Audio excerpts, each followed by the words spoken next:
Faljen-Isus Belišće, s radošću vas večeras pozdravljam. Iako je moj prijatelj Štef rekao da je ovo grad kulture, ovo je grad sporta, grad papira, grad dobrih ljudi, grad velikog srca, srca koje kuca za Branimira Glavaša, Slavoniju i Baranju, ali i jaku Hrvatsku, dragi prijatelji. Pozdravljam sve večeras ovdje, sve vaš članove HDSSB-a, simpatizere koji podržavate HDSSB.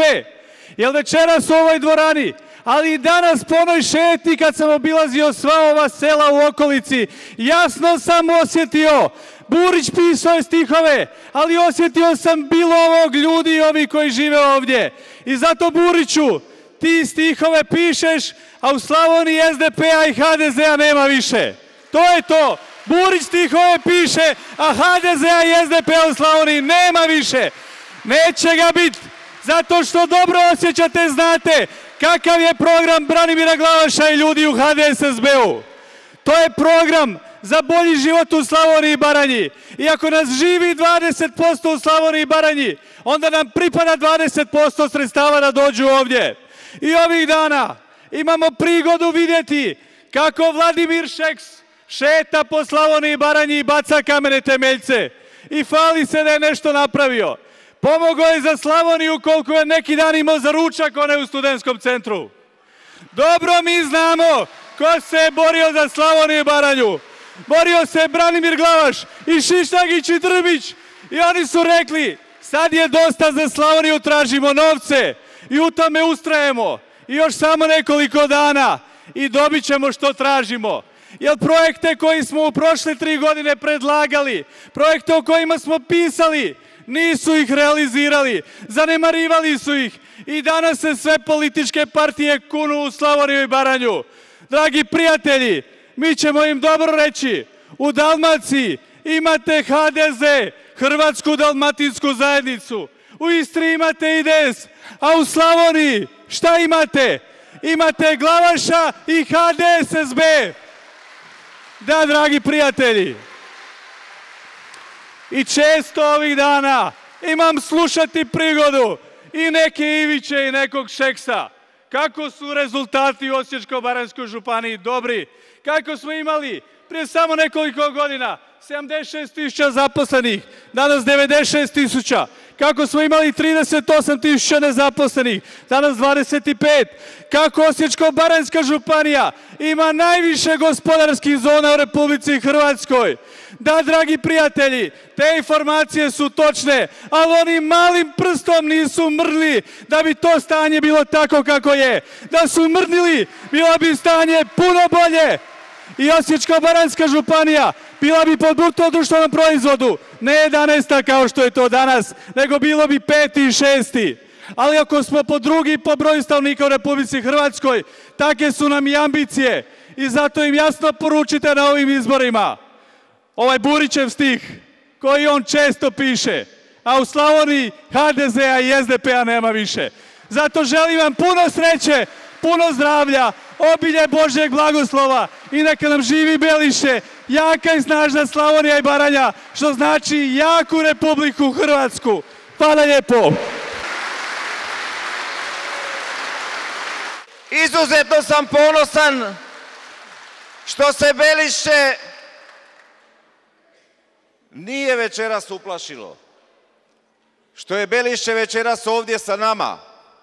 Čestitam vam, dragi Belišćani, ne samo zbog večeras, nego zbog svega onoga što se događalo u protekle 2,5 godine kada ste nas ohrabrivali i kada ste nam uvijek kao i večeras davali potporu.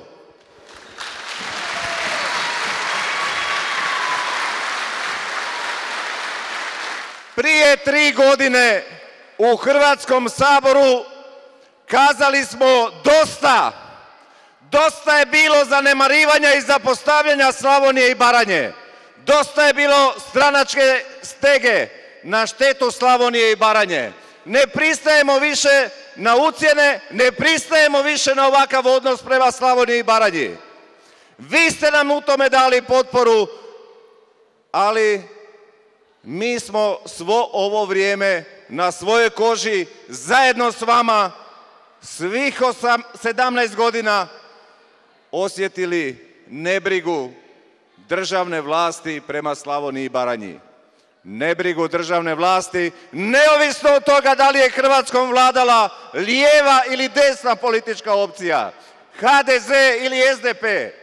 Jer u proteklih 17 godina i jedni i drugi su imali prigode pokazati svoju brigu i svoju skrb prema Slavoniji i Baranji. A da li su pokazali? Da li nam je bolje?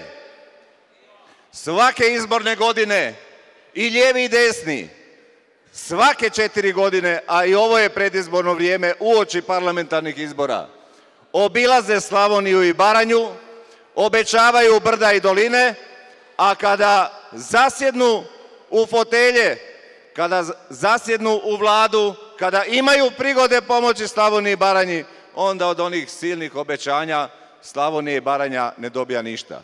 Gospodin Šeks, predsjednik Hrvatskog sabora donedavno, on je nositelj liste u ovoj 4. izbornoj jedinici. I on je cijelo vrijeme i u proteklom mandatu, ali i prije, sjedio,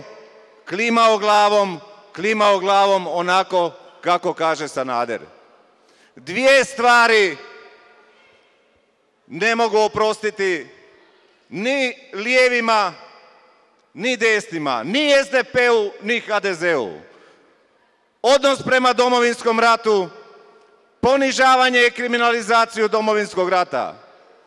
Činjenicu da su sve naše heroje Domovinskog rata odaslali u Haag. One koji nisu uspjeli poslati u Haag, zatvorili su u hrvatske zatvore. I drugu činjenicu što ništa u ovih 17 godina nisu učinili za Slavoniju i Baranju. A sada, uoči ovih izbora, sve stranke govore da je Slavonija i Baranja zapostavljena, da je zapuštena, da je na rubu siromaštva i svi odreda po ko zna koji puta obećavaju bolji život. Ne vjerujte im, i Slavonija i Baranja neće još jednom nasjesti na njihova lažna obećanja. Dajte glas i povjerenje Hrvatskom demokratskom savezu Slavonije i Baranje, dajte glas i povjerenje nositelju liste u 4. i 5. izbornoj jedinici Branimiru Glavašu. Dajte, budimo jedinstveni, tražimo od vas svih 28 zastupnika u Hrvatskom saboru da se naš glas čuje i da konačno Slavonija i Baranja dobije onaj status i onu ulogu u dragoj nam domovini u Hrvatskoj kakva Slavoniji i Baranji oduvijek pripada.